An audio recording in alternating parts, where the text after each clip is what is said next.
Саламатсыздар ма, құрметті магистранттар? Бүгінгі геоботаникалық зерттеулердегі фенологиялық бақылаудың әдістемесі пәнінен фитоценоздардың жіктелімі және өсімдіктер ассоциациясы тақырыбында дәрісімізді бастаймыз. Бұнда қаралатын сұрақтар: фитоценоздардың эволюциялық класы, фитоценоздардың жіктелімі және үшінші өсімдіктер ассоциациясы туралы жалпы түсінік. Өсімдік ассоциациясы, фитоценоз, фитоценология деген терминдермен таныспыз. Бұнда фитоценоз динамикасына көп көңіл бөлеміз, және бұлар сукцессия, катаклизм, флорогенез, фитоценоз, фитоценогенездерге бөлінеді. Фитоценоздардың эволюциялық класы екі типке бөлінеді: флорогенез және фитогенез. Бірнеше классқа бөлінеді. Бірінші классына тоқталып кетсек, фитоценоздардың эволюциясы бұған кіретін өзгерістердің нәтижесінде табиғатта бұрын болған фитоценоздар типі қалыптасады. Флорогенез дегеніміз түрлердің экологиясының және биологиясының бөлшектену арқылы өтеді. Флорогенез және фитогенез типтері антропогендік және табиғи тармақтарға бөлінеді. Антропогендік тип тармағы саналы және стихиялы варианттарына бөлінеді. Адам саналы еңбегінің нәтижесінде өсімдіктердің жаңа түрлерін шығарады, жаңа сорттарды жергілікті жерге енгізеді. Ал стихиялы антропогендік эволюция жергілікті жерде кездейсоқ өсімдіктің жаңа түрлерінің келіп қалуын, интродукциенттердің жабайылануынан немесе радиация дәрежесінің көбеюінен өсімдіктердің жаңа түрлерін шығуынан болады. Фитогенез фитоценоздардың дәрежесінде сұрыптау жұмысының нәтижесінде өсімдік түрлеріне қиыстырып өсімдіктер қауымын құрастыру деп түсінуге болады. Өсімдіктер эволюциясы кезінде түрлердің саны көбейеді. Фитоценоздардың эволюциясы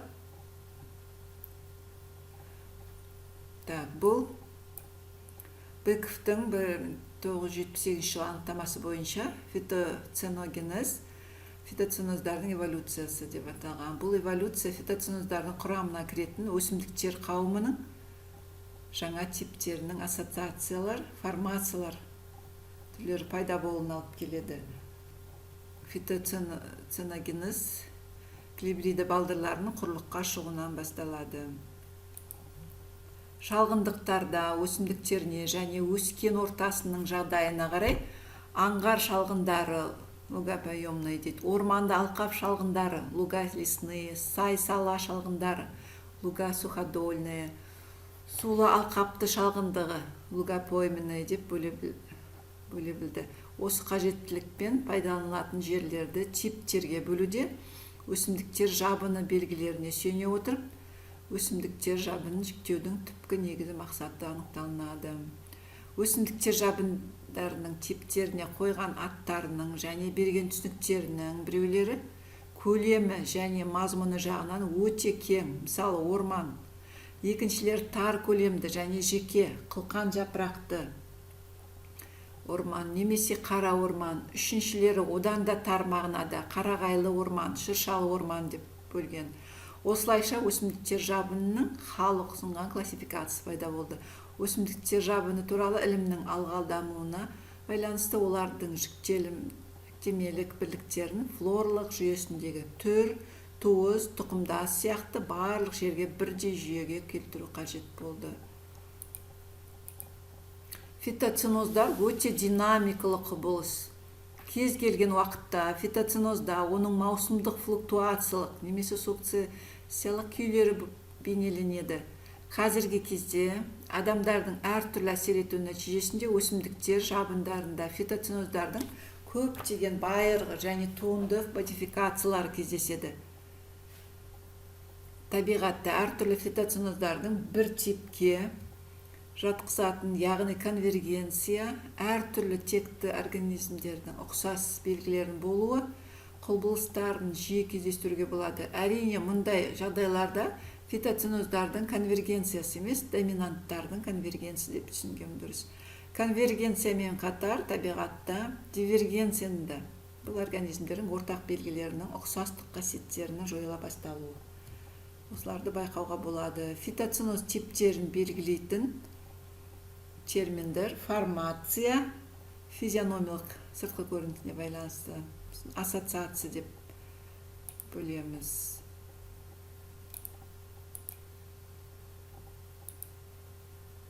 Мына жерде конвергенция әртүрлі текті организмде ұқсастық белгілері болу дедік, және дивергенция организмдің ортақ белгілерінің болуы. Ассоциация, ағылшынша association, латынша associate, қосу, құрама, фитоценоздардың классификациясында негізгі синтаксын. Ассоциация тіршілік ететін орын жағдайлары, біркелкі және сырт көрінісі, физиономиясы, біркелкі белгілі бір флоралық құрамы бар өсімдіктер қауымы. Ассоциация өзінен кіші майда бөлшектерге бөлінеді. Субассоциация, ассоциациялар варианттары, сонымен бірге флоралық ортақтығына ірі синтаксондарға одақтар, қатарлар, кластар тобы, диффузиондар біріктіріледі. Ассоциациялар доминанттарының ортақтығына байланысты бөлінеді. Мысалы, ассоциациялар тобы, ассоциациялар класы, формациялар тобы, формация класы, өсімдіктер жабындықтарының типтері деп бөлінеді. Субассоциация дегеніміз, мысалы, ассоциацияның экологиялық варианттары. Табиғатта мынадай субассоциациялар ажыратылады. Климаттық, эдофагендік, аймақтық, сукцессиялық. Ассоциация атауының жүйесі екі әдіспен қарастырылады.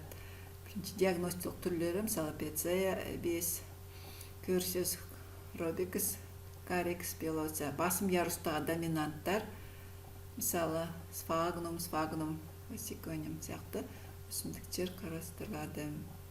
Мына жерде сол фитоценоздардың түрлері әртүрлі қауымдастыққа бөлінген, орманды дала, таулы, шалғынды жерлер көрсетілген. Көп жылдық өсімдіктер сонымен бірге анықталады. Емен, шырша, бақбақ, итмұрынды өсімдіктердің бәрі әртүрлі ассоциацияға кіреді. Өсімдік қауымдастықтары жаңа орманды, далалық, батпақтық және шабындық далалар дейміз, шалғындық.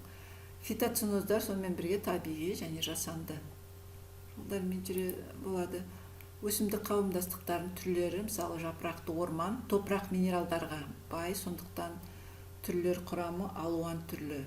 Мұнда ағаштар түрлері емен, үйеңкі ағашы, липа, қайын, рябина сияқты ағаштар берілген. Өсімдіктер қауымдастығының өзгеруі. Өсімдіктер қауымдастығының өзгеру себептері, жаңа эволюцияда атап кетті, климаттық өзгеруі, топырақ құрамы мен құрылымы өзгеруі, қауымдастықтардың өмірі, адамның қызметі соған байланысты. Мұнда көрсетілген әртүрлі ярустар, ағаш өсімдіктердің жылы берілген, систематикалық өсімдіктердің пайда болуы көрсетілген. Мұнда да өсімдіктердің жалпы түрлері. Сонымен ассоциация жаңа атап кеттік, формацияға да селеу формациясы, ақжусан формациясы болуы мүмкін, бетегелі формациясы. Олар сонымен бірге ақжусанды бетегелі ассоциациясына бөлінуі мүмкін. Батыс региондағы ғалымдардың зерттеуі бойынша мына селеу формациясы бұл әртүрлі шөптесін дәнді ассоциация, стипа капиллата, стипа лесингана сияқты өсімдіктер, сальвия, немороза көп кездесетін шалғынды қара қоңыр жерлерінде көрсетілген. Екінші ақжусан формациясы, ақжусан бетегелі ассоциация, фестикал, асиата, артемизия, лергиана өсімдіктері көрсетілген. Сонымен бірге жаңа айттық, далалы, степная зона, шөлейт, пустынный, шалғындық, луговые, су, водное растение, таулы, горный, батпақты, болотный деп сондай жерлерге бөлеміз. Енді келесі, құрметті магистранттар, бүгін жалпы ассоциацияға жалпы сипаттама берілді. Келесі дәрістерде де ассоциацияны тереңірек қарастырамыз. Осы әдебиеттерге сүйеніп, Батыс Қазақстан аймағында Ақтөбе, Орал, Атырау өсімдіктеріне тоқталамыз. Осы жергілікті жердің флорист, ботаник, геоботаник ғалымдарының зерттеулеріндегі ассоциация өсімдік түрлерін де қарастырамыз.